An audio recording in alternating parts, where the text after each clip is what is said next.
ஈரோடு மாவட்டத்தில் தென்னக காஷி அப்படின்னு அழைக்கப்படக்கூடிய அவல்பூந்துறை கிராமத்தில் இருக்கக்கூடிய காலபைரவர் கோயிலுக்கு தான் வந்திருக்கோம்.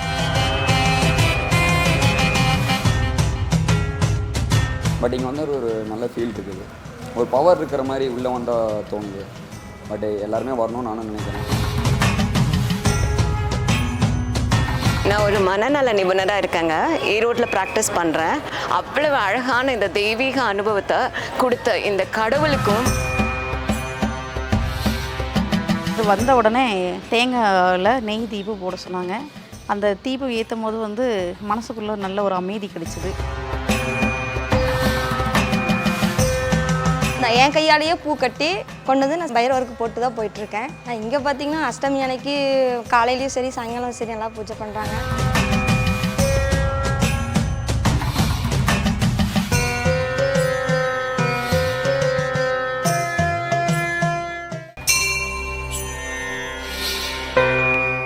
தென்னாடுடைய சிவனே போற்றி, எந்நாட்டவர்க்கும் இறைவா போற்றி. ப்ரொவோக் பக்தி நேயர்களுக்கு வணக்கம். இன்னைக்கு நாம ஈரோடு மாவட்டத்தில் தென்னக காஷி அப்படின்னு அழைக்கப்படக்கூடிய அவல்பூந்துறை கிராமத்தில் இருக்கக்கூடிய காலபைரவர் கோயிலுக்கு தான் வந்திருக்கோம். இந்த காலபைரவர் தெய்வம் தமிழ்நாட்டிலேயே ரொம்ப பிரசித்தி மட்டுமல்ல, ஆசிய கண்டத்திலேயே அதிகமான உயரத்தை கொண்ட காலபைரவராக இங்கே காட்சியளிக்கிறாரு. 39 அடி உயர காலபைரவராக இங்கே ஒரு விஸ்வரூப தரிசனத்தை காலபைரவ பகவான் கொடுக்கிறாரு. சன்னிதானத்தை பொறுத்த மட்டிலும் ஸ்வர்ண ஆகர்ஷண பைரவராகவும் ஸ்வர்ண லிங்கமாகவும் நமக்கு காட்சி அளிக்கிறார் இந்த கடவுள். இங்கே நித்தியப்படி பூஜைகள் நடந்துக்கிட்டு இருக்கு. அதே நேரத்தில் அமாவாசை, பௌர்ணமி, தேய்பிறை, அஷ்டமி ஆகிய 3 தினங்களும் காலபைரவருக்கு ரொம்ப விசேஷமான பூஜையாக இங்கே பெருமக்கள் நடத்திக்கிட்டு இருக்காங்க.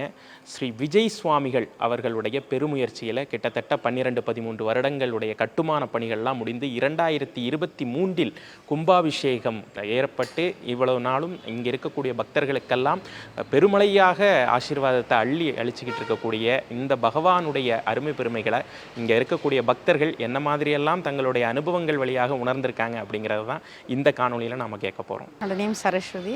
நான் இந்த கோயில் பார்த்தீங்கன்னா யூடியூப்பில் தான் பார்த்தேன், அறிவார்பில் பார்த்தேன். ஆக்சுவலாக அங்கே போயிட்டு வந்தால் நிறைய விஷயங்கள் பூர்த்தியாகும் அப்படின்றது சொன்னாங்க. நான் நேற்று பார்த்தேன், சரி போயிட்டு வரலாம் அப்படின்னு சொல்லிட்டு நான் கிளம்பும் போது பார்த்திங்கன்னா எனக்கு இன்னொருத்தர் சொன்னார், காலபைரவர் கோயிலுக்கு போயிட்டு வாங்க, கண்டிப்பாக நல்லாயிருக்கும் அப்படின்னு சொன்னார். ஏன்னா ஆல்ரெடி பிஸ்னஸ் பண்ணிகிட்ருக்கேன். அந்த பிஸ்னஸோட டெவலப்மெண்ட்காண்டி என்னோடய ஸ்கில்லை வளர்த்துக்கிறதுக்கும் நிறைய, ஏன்னா காலபைரவருங்கிறது காலத்தை தாண்டி வரக்கூடிய ஒரு உந்துதல் சக்தி. ஆக்சுவலாக இது நாங்கள் செகண்ட் டைம் வரோம். ஃபஸ்ட் டைம் இப்போ ரொம்ப இம்ப்ரெசிவாக இருந்துச்சு. நெக்ஸ்ட் டைம் இப்போ வரோம், எப்பயும் அதே மாதிரி தான் இருக்குது. எப்போ வந்தாலுமே ஃபீல் குட்டாகவே இருக்குது, கொஞ்சம் ரிலாக்ஸாகவும் இருக்குது. அதனாலே ரிட்டர்ன் வந்துகிட்டே இருக்கும். எங்கே போகிறதுனாலும் இந்த வழியாக போகும்போது நாங்கள் இந்த கோயிலுக்கு ஒரு டைம் வந்துட்டு தான் போவோம். பேரண்ட்ஸ் ஒரு வாட்டி சொன்னாங்க இந்த மாதிரி இருக்குன்னு. நாங்கள் இந்த டைம் போனப்பெல்லாம் யோசிச்சதில்லை. அவங்க சொன்னதுக்கப்புறம் தான் எங்களுக்கும் ஓகே, இப்படி ஒரு ஹைட்டான சிலை ஒன்று இருக்குது திண்டலுக்கு எடுத்து அப்படிங்கிற மாதிரி தோணுச்சு. அதனால தான் அப்படியே உள்ளே பார்த்தோம், பிடிச்சிருந்துச்சி, ரிட்டன் அப்படியே வந்துட்டே இருக்கோம். நான் இந்த கோயில் ஸ்டார்டிங்லேருந்து வந்துட்டு தான் இருக்கேன். பரவாயில்ல, நினைச்சது நடக்குது. எனக்கு இது வரைக்கும் வந்ததுக்கு மன திருப்தியாக தான் இருக்கா தவிர மற்றபடி கஷ்டமாலாம் எதுவும் இல்லை. வீட்டுக்கு போகும்போது சரி, கோயிலுக்குன்னு வந்துட்டு ரிட்டன் வீட்டுக்கு போகும்போது நல்லது தான் நடந்திருக்கு. இது எனக்கு என்னை பொறுத்த வரைக்கும் நல்லது நடந்திருக்கு. இனிமேலும் இன்னும் நான் பெரிய ஒரு வேண்டுதல் வச்சுருக்கேன். அது நடத்தி கொடுத்தாருன்னா அந்த ஆண்டவருக்கு நான் கண்டிப்பாக என்னால் முடிஞ்சதை செஞ்சுருவேன். அமாவாசை, பௌர்ணமி எல்லாத்துக்கும் வந்துட்டு தான் இருக்குது. அந்த சக்தி கிடைச்சுன்னா நமக்கு இன்னும் கொஞ்சம் பிஸ்னஸ் டெவலப் பண்ண முடியும் அப்படின்றதுக்காண்டி வரலாம் அப்படின்னு சொல்லிட்டு ஃபஸ்ட் டைம் உள்ளே வரும்போதே மெயினில் இருந்துச்சு கோயில். நான் வந்த உடனே தேங்காயில் நெய் தீபம் போட சொன்னாங்க. அந்த தீபம் ஏற்றும் போது மனசுக்குள்ளே நல்ல ஒரு அமைதி கிடைச்சிது. வெளியே வந்தோன்னே அதுக்கப்புறமா பைரவருக்கு தொட்டு கும்பிடக்கூடிய ஒரு பாக்கியம் கிடைச்சிது. தொட்டு கும்பிட்ட உடனே உள்ளே போக போக அவங்க சொன்னாங்க உள்ளேயே வாங்க அப்படின்னு சொல்லி கூப்பிட்டாங்க. கூப்பிடும்போது அதாவது லிங்கேஸ்வரர் இருக்கார், சொர்ண அம்பிகை இருக்காங்க. அவங்களையும் நாங்கள் பார்க்கும்போது எனக்கு அமைதியாக இருந்தது. ஏன்னா மற்ற எல்லா கோயில்லையும் போனோன்னா சவுண்டு, அதே மாதிரி பார்த்திங்கன்னா கொஞ்சம் கூச்சல் அந்த மாதிரிலாம் இருக்கும். ஆனால் இங்கே வந்து எந்த ஒரு டிஸ்டர்பன்ஸும் இல்லை, அமைதியாக இருந்துச்சு. அந்த அமைதி வந்து எனக்கு ரொம்ப பிடிச்சிருந்தது. ஏன்னா மன அமைதிக்காண்டி தான் கோயிலுக்கு அப்படின்றது ஒரு வைப்ரேஷனுக்காண்டி நம்ம வெளியே வரோம். அந்த அமைதி கிடைச்சிது. ஏன்னா உள்ளே போய் தொட்டு கும்பிட்டுட்டு டக்குன்னு வந்து உட்காந்து ஒரு 2 நிமிஷம் உட்காரலான்னு சொல்லிட்டு உட்காரும்போது பைரவரே பக்கத்தில் வந்தார். நம்ம என்ன நினச்சி வந்தோமோ அது கண்டிப்பாக ஃபில் ஆயிரும் அப்படின்றத என்னோடய ஹஸ்பண்ட் சொன்னார். எனக்கு ரொம்ப திருப்தியாக இருந்துச்சு. லைஃப் அவ்வளோதான், இதோட எண்டுன்னு நினைக்கிற கட்டத்தில் இங்கே வந்துட்டு போவோம் நாங்கள். ஏதாவது ரொம்ப கிரிட்டிக்கலான பிரச்சனை, அந்த பிரச்சனை முடியுதோ இல்லையோ எங்களுக்கு அதை ஃபேஸ் பண்ணுற அளவுக்கு ஒரு எனர்ஜி கிடைச்ச மாதிரி இருக்கும்.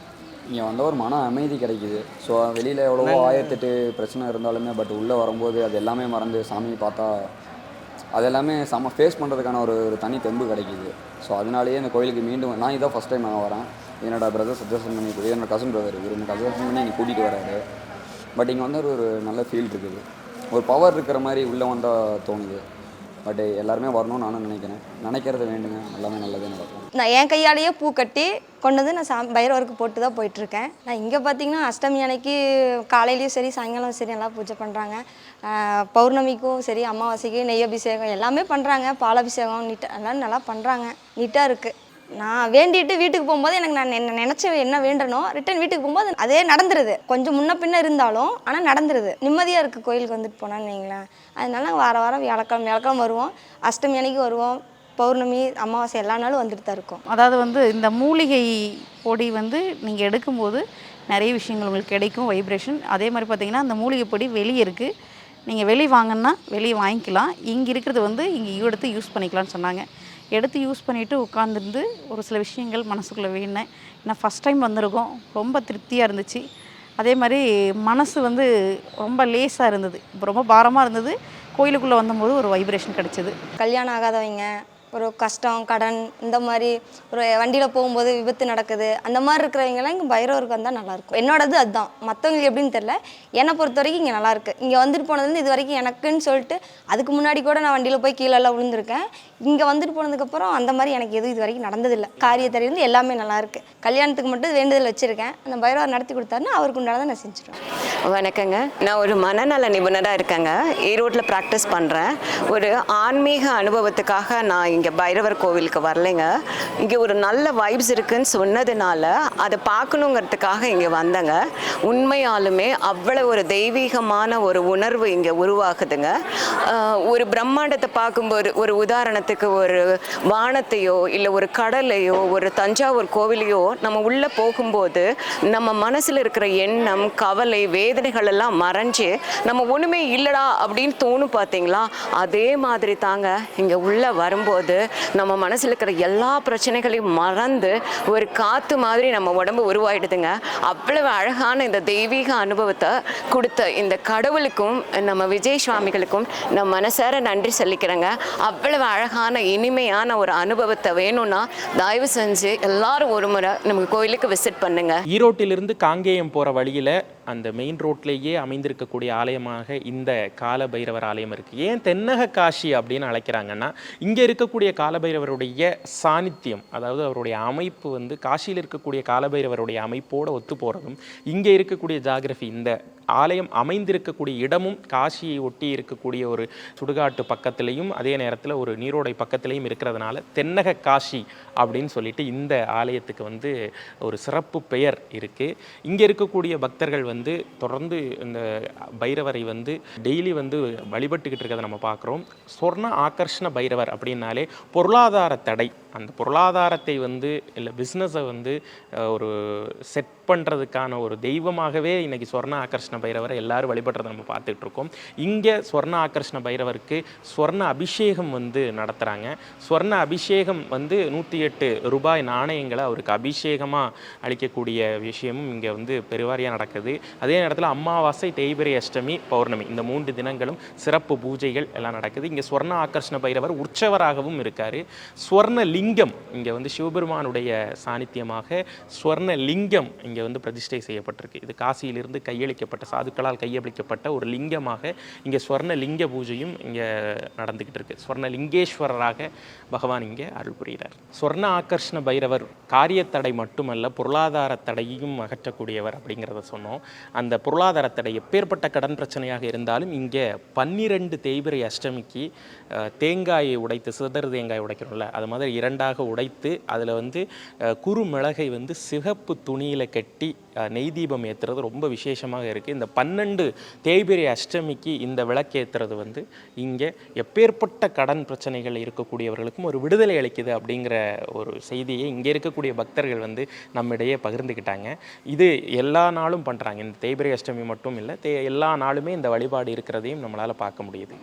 இங்கே காலபைரவராக 39 அடிக்கு விஸ்வரூப தரிசனம் கொடுக்கக்கூடிய காலபைரவர் கருவறையில் சொர்ண ஆகர்ஷண பைரவராக ரொம்ப சாந்த ஸ்வரூபமாக இருக்கிறார். அதே நேரத்தில் இங்கே இருக்கக்கூடிய சுற்றுச்சுவர்களில் 64 காலபைரவருடைய ஒட்டுமொத்த அவதாரத்தையும் இங்கே வந்து செதுக்கியிருக்காங்க, சிலையாக செதுக்கியிருக்காங்க.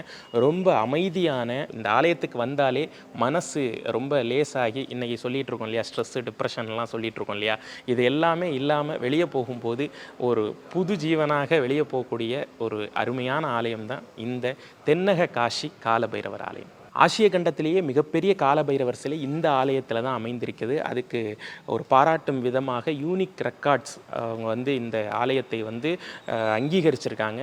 39 அடி காலபைரவர் சிலை தான் ஆசியாவிலேயே பெரிய காலபைரவர் சிலை அப்படின்னு பார்க்கும்போதே மிக பிரம்மாண்டமாக கருணையின் வடிவாக காட்சியளிச்சிட்டு இருக்காரு இந்த பிரம்மாண்ட காலபைரவர். தென்னக காசி ஆலயத்தில் வந்து பிரசாதமாக இங்கே அனுதினம் அன்னதானம் நடந்துக்கிட்டு இருக்கு. அதே நேரத்தில் பச்சை நிற விபூதி வந்து கொடுக்குறாங்க.